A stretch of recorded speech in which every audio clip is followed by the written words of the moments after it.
सभी को नमस्कार।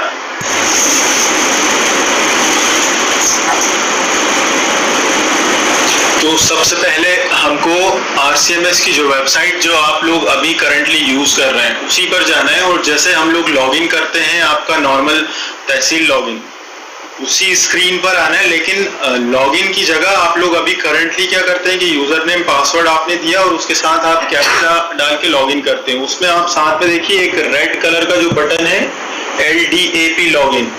आपको साइबर तहसील के केस में आपको ये यूजर नेम पासवर्ड कैप्चा की जरूरत नहीं है, आप सीधा LDAP लॉगिन पर क्लिक करेंगे। तो जैसे ही क्लिक करेंगे तो आपको यहाँ पर एक सिंगल साइन ऑन की स्क्रीन दिखेगी। इसमें आपको जो आपकी करंट अभी आप लोग MPGOV वाली जो ईमेल आईडी यूज कर रहे हैं वही ईमेल आईडी और उसी ईमेल आईडी का आपको पासवर्ड यहाँ पर देना है, और कैप्चा जैसे आपको जो कैप्चा वहां पर स्क्रीन पर दिख रहा होगा वो आप कैप्चा डाल के लॉगिन करेंगे। जब आप लॉगिन करेंगे तो आपको ये फर्स्ट डैशबोर्ड दिखाई देगा। ये साइबर तहसीलदार का डैशबोर्ड है और आपको इसमें दिख रहे होंगे अलग अलग ब्लॉक्स दिख रहा है। तो जो केस का फ्लो है वो जनरली ऐसा, जो आपको टॉप लेफ्ट वाला ब्लॉक दिख रहा है वहां से स्टार्ट होगा और टुवर्ड्स राइट की तरफ वो चलेगा, और फिर जो बॉटम में आपको रो दिख रही है यहाँ पर आके वो जनरल क्लोजर होगा। तो केस मूव होता जाएगा जैसे जैसे हम उसमें एक्टिविटी लगाते जाएंगे। तो सबसे पहले जो केस रजिस्टर होंगे IGRS से जिसमें रजिस्ट्री होगी, तो केस जो साइबर तहसील का क्राइटेरिया मेट कर रहे होंगे वो ऑटोमेटिक यहाँ पर हमको मिल जाएंगे। केस रजिस्ट्रेशन का हमको कोई अलग से वो नहीं करना कि केस रजिस्ट्रेशन हो रहा है, आपको ऑटोमेटिक केस दर्ज होके प्राप्त नए प्रकरण में यहाँ पर दिख जाएंगे। जितने केसेस रजिस्टर होंगे उसका नंबर आपको यहाँ पर दिख जाएगा। जब आप उस ब्लॉक पर क्लिक करेंगे, जैसे ये जो प्राप्त नए प्रकरण लिखा था आप उस पर क्लिक करेंगे तो आपको जितने केसेस आए हुए हैं वो सारे की लिस्ट दिख जाएगी। उसमें उनकी फर्दर डिटेल जिसमें आवेदन क्रमांक, प्रकरण क्रमांक, किस दिन आवेदन किया गया था, किस जो हम देख रहे हैं ये सिर्फ साइबर तहसील वाली स्क्रीन है। इसमें बीच में आएगा कि आपका कहाँ जो टेरिटोरियल तहसीलदार है वहां किस स्टेज में ट्रांसफर होगा, तो वो हम देख लेंगे। उसमें आपको स्क्रीन ही अलग दिख जाएगी जो आप अभी RCMS का यूज करते हैं। वो एक आपको एस्थेटिक उसमें दिख रहे होंगे, ये ब्लू कलर, ब्लू और व्हाइट की जो थीम है ये साइबर तहसील वाली थीम। तो साइबर तहसीलदार ने क्लिक किए प्राप्त नए आवेदन पर, उसमें सारी डिटेल्स दिख गई। अब जैसे RCMS में है, या सामने चुने पर क्लिक करेंगे तो साइबर तहसील के केस में यहाँ पर व्यू बटन है, उस पर व्यू पर क्लिक करेंगे तो उस केस से संबंधित फर्दर डिटेल आपको विजिबल हो जाएंगी स्क्रीन पर कि इसमें क्रेता कौन से हैं, विक्रेता कौन से हैं, भुगतान का विवरण आपको दिख जाएगा, कितना इसमें भुगतान किया गया, ट्रांजैक्शन ID उसमें रहेगी। और जैसा अभी हमने देखा था नियम में ये फॉर्म A फॉर्म जो का आपके दिख रहे थे, का, कावन, का2 और रजिस्ट्री की कॉपी, ये आपको सारे फॉर्म की PDF अटैच मिल जाएगी। आप इन फॉर्म्स पर क्लिक करके वो सारे जो फॉर्म्स है वो सब डाउनलोड कर पाएंगे। अब आपके पास यहाँ पर 3 ऑप्शन दिख रहे हैं नीचे, व्यू और जनरेट इनिशियल ऑर्डर, दूसरा है फॉरवर्ड टू टेरिटोरियल तहसील और तीसरा कैंसिल।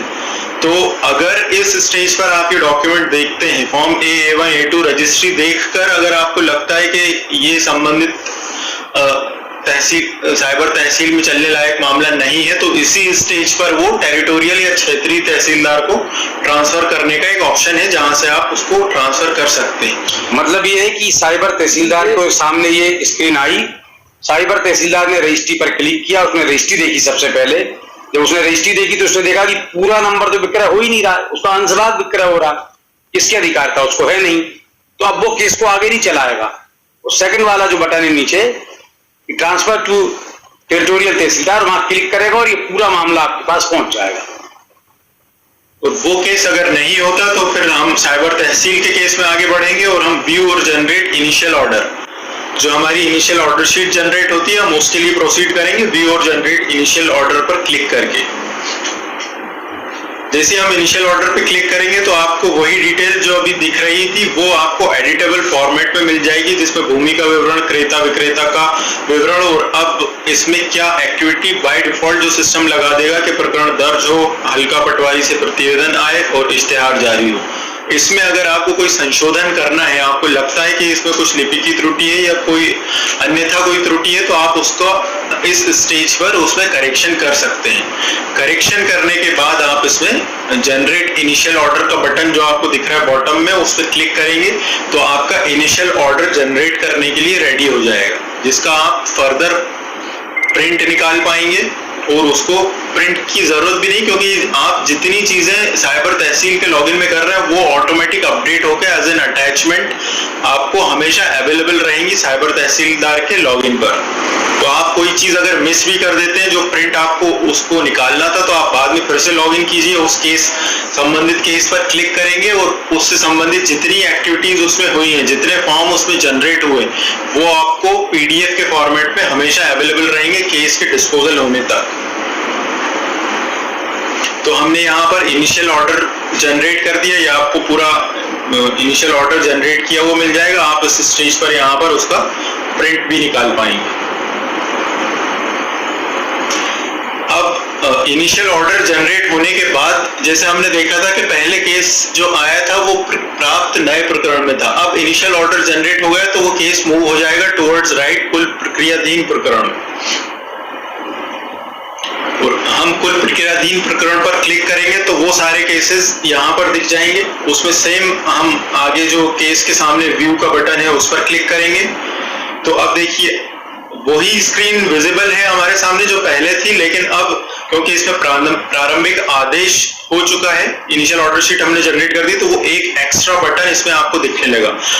फॉर्म A1 A2 जो का1 का2 जो थे वो तो साथ में है ही, रजिस्ट्री भी है, एक प्रारंभिक आदेश भी आपको मिल गया है, ताकि आप अगर प्रीवियस स्टेज पर उसका अगर प्रिंट नहीं निकाल पाए तो आप यहाँ से उसको फिर से निकाल पाएंगे। अब हम इस स्टेज पर उसमें इश्तेहार जनरेट करेंगे, तो हम जनरेट इश्तेहार का जो बटन है उस पर क्लिक करेंगे। तो आपसे एक बार वो फिर से कंफर्मेशन पूछेगा कि आप प्रकरण का इश्तेहार जनरेट करना चाहते हैं, ओके पर उसमें क्लिक कर दें। तो यहाँ आपको बता देगा कि इश्तेहार सफलतापूर्वक जनरेट किया गया है। जिस टाइम ये इश्तेहार आपका जनरेट हो जाएगा तो यहाँ से ये पैरेलली, एक तो जो सर ने बताया था कि वो आरसीएमएस की वेबसाइट पर ई नोटिस का एक ऑप्शन है, वहां पर वो दिखने लगेगा, ताकि कोई भी उसको इश्तेहार को देख ले, डाउनलोड कर ले, और अगर उसको आपत्ति उसके अगेंस्ट में देना है तो वो उसकी आपत्ति अपलोड कर सकता है। दूसरा, इसी स्टेज पर पैरेलली वो पटवारी को भी उसकी सारा ऐप पे फॉरवर्ड कर देगा जहां वो पटवारी अपना प्रतिवेदन भरेंगे, और यहां पर केस मूव हो जाएगा ये कुल इश्तेहार में। कुल इश्तेहार क्योंकि अभी जारी हो गए हैं, इस स्टेज पर इश्तेहार जारी हो गया, तो अब ये केस फ्रीज रहेगा 10 दिन के लिए। इसमें वेटिंग पीरियड रहेगा इसमें कि हम 10 दिन तक वेट करेंगे कि कोई आपत्ति इस केस में अगेंस्ट में तो आती नहीं। अगर आपत्ति आ जाएगी तो वही फ्लो हो जाएगा कि आपत्ति आ जाती है तो हम इसको फिर से टेरिटोरियल तहसीलदार को फॉरवर्ड कर देंगे और फिर वहां से केस की आगे की प्रोसीडिंग कंटिन्यू होगी। तो कुल इश्तेहार में हम यहाँ पर 10 दिन रहेंगे, तो 10 दिन में आपत्ति का वेट होगा। दूसरा, पटवारी अपनी रिपोर्ट भी इसी ड्यूरेशन में पटवारी अपनी रिपोर्ट बना के जो प्रतिवेदन है वो सारा ऐप के थ्रू वो सबमिट कर देंगे, तो तब तक ये कुल इश्तेहार में रहेगा। इन केस अगर पटवारी प्रतिवेदन नहीं देता 1 वीक के अंदर, तो वो केसेस आपको यहाँ पर पटवारी के पास लंबित प्रकरण में दिखने लगेगी। तो उस केस में फिर साइबर तहसीलदार एक अलर्ट उनको जारी करेंगे सारा पर के अभी तक ये प्रतिवेदन आया नहीं है, और साइबर तहसील से जो एक लिंक्ड आपका टेरिटोरियल तहसील का कोर्ट है उसमें भी एक फ्लैग होगा कि पटवारी ने 7 दिन हो गए और अभी भी इस केस में अपना प्रतिवेदन सबमिट नहीं किया है। वो अलग से फ्लैग हो केसेस दिखने लगेंगे ताकि वो पटवारी अपनी रिपोर्ट टाइमली उसको सबमिट कर दें, और जो टाइम ड्यूरेशन रहती है अविवादित के केस की, उस टाइम ड्यूरेशन में ये केस का डिस्पोजल किया जा सके। अगर पटवारी की रिपोर्ट आ जाती है तो वो केसेस, ये वाला तो था कि अगर पटवारी रिपोर्ट नहीं देता, अगर टाइमली रिपोर्ट दे देता है तो बॉटम पे जो आपका ब्लॉक है पटवारी प्रतिवेदन प्राप्त प्रकरण, वो केस आपको फिर वहां पर दिखने लगेंगे।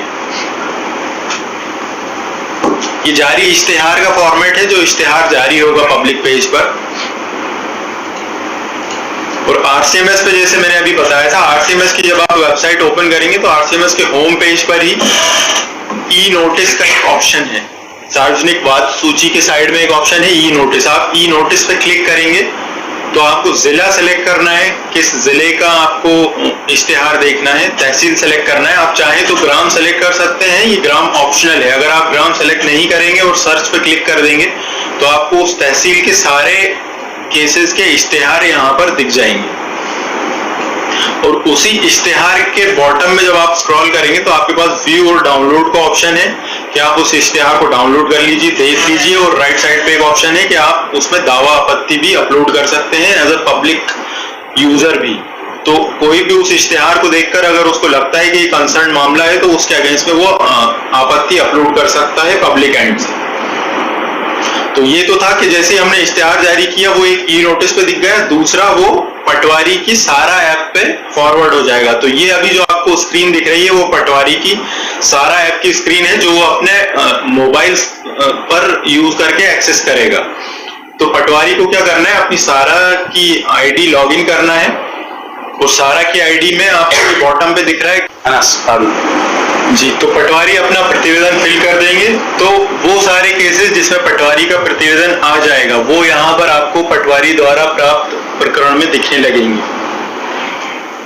और फिर सेम हम उस पर क्लिक करेंगे तो आपको सारे केसेस दिखने लगेंगे इंडिविजुअल। आप उस पर इंडिविजुअल केस पर व्यू पर क्लिक करेंगे तो आप पटवारी का जो प्रतिवेदन पटवारी ने फिल किया है ऐप के थ्रू वो आप पूरा प्रतिवेदन यहाँ पर देख पाएंगे कि उसने क्या चीज टिक की है, क्या चीज अनटिक की है।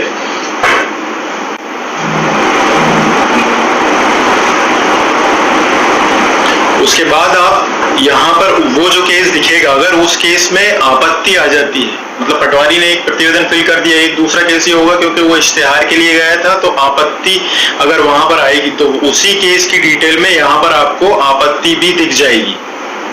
पटवारी प्रतिवेदन है, अगर आपत्ति नहीं आती तो ये बॉटम का एरिया ये ब्लैंक रहेगा।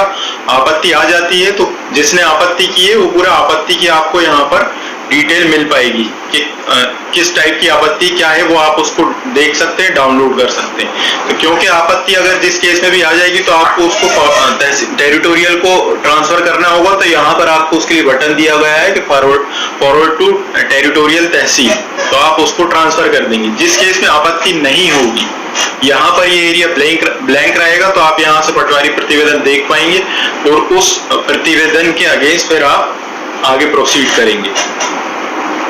तो फिर हम यहाँ पर क्लिक करेंगे, आपको यहाँ दिख रहा है कि फॉरवर्ड टू टेरिटोरियल, उसके जस्ट साइड में एक ऑप्शन है इनिशिएट फाइनल ऑर्डर। तो इनिशिएट फाइनल ऑर्डर मतलब अब पटवारी प्रतिवेदन हमने देख लिया, वो भी पॉजिटिव है, इस केस में कोई आपत्ति भी नहीं आई है, तो हम इस केस में इनिशिएट फाइनल ऑर्डर पर क्लिक करेंगे। जैसे उस पर क्लिक करेंगे तो फिर आपसे वो कंफर्मेशन पूछेगा क्या आप प्रकरण को आदेश जनरेट करना चाहते हैं। इस पे ओके पर क्लिक कर देंगे तो वो आपको रिडायरेक्ट कर देगा एमपी भूलेख की वेबसाइट पे, जिसमें आपको करंट खसरे की डिटेल जो अभी है आपको सारी वो दिख जाएगी। और आईजीआरएस से जो डेटा आया है कि कौन क्रेता है कौन विक्रेता है और अब क्या ट्रांसफर होने वाला है वो आपको सारी डिटेल यहाँ पर दिख जाएंगी, जिसमें आप जो भी मॉडिफिकेशन करना हो आप इस स्क्रीन पर कर दें। ये ऑर्डर होने से पहले की स्क्रीन है जिसमें आप सारा मॉडिफिकेशन कर देंगे, जो फर्दर बाद में जब आप अंतिम आदेश करेंगे, जैसे आप दूसरे केसेस में आदेश करते हैं तो अंतिम आदेश के बाद की जो स्थिति दिखने वाली है ये वो स्टेज है जो आप एक स्टेप पहले ही उसका कंफर्मेशन दे रहे हैं। तो आपने ये एक बार एमपी भूलेख पर उस चीज का कंफर्मेशन कर दिया खसरे का, फिर आप उसी केस पर आएंगे, क्लिक करेंगे जनरेट फाइनल ऑर्डर। अभी आपने किया था इनिशिएट फाइनल ऑर्डर, अब फिर आप उस स्क्रीन पर आएंगे जनरेट फाइनल ऑर्डर। जैसे ही आप इस पर क्लिक करेंगे तो आदेश अंतिम आदेश का जो फॉर्मेट है वो आपको पूरा यहाँ पर दिख जाएगा। जैसे आप अदर केसेस में अंतिम आदेश करते हैं आरसीएमएस पे, कि अंतिम आदेश पर आपने क्लिक किया तो आपको जो नीचे ऑप्शन रहते हैं कि आपने अपना डिजिटल डोंगल लगाया तो प्रोसेस साइन डिजिटल साइन, तो आप सेम प्रोसेस वही करेंगे, प्रोसेस साइन करेंगे, डिजिटल साइन करेंगे तो आपका डिजिटली साइंड आदेश अपलोड हो जाएगा आरसीएमएस की वेबसाइट पर। और इसमें ये होगा कि एक साथ ही वो जो आपने अभी एक स्क्रीन पहले वेबजीआईएस पर देखा था उस पे अमल ऑटोमेटिक वो खसरे में संशोधन हो जाएगा। तो ये प्रोसेस थी एंड टू एंड आरसीएमएस पे, वो उस चीज को हम कैसे डील करेंगे।